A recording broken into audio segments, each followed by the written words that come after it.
Peru के कोहे अंदीज की बुलंदियों पर बादलों के दरमियान छुपा माचो पीचो इनका सल्तनत का वो गुमशुदा शहर है जो आज भी दुनिया को हैरत में डाल देता है। 15वीं सदी में शहंशाह पचाकूटी के दौरे हुकूमत में तामीर होने वाला ये शहर फने तामीर का एक ऐसा शाहकार है जिसे बगैर किसी सीमेंट या गारे के सिर्फ तराशीदा पत्थरों की मदद से इस महारत से बनाया गया कि ये सदियों के ज़लज़लों का मुकाबला कर गया।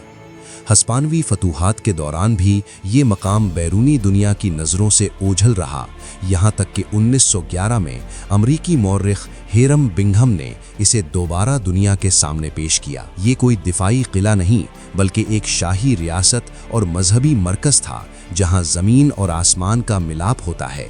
आज माचो पीचो इनका तहजीब की इंजीनियरिंग, इल्म फलकियात और कुदरत के साथ उनकी लाजवाल हम आहंगी की एक अजीम अलामत बनकर खड़ा है।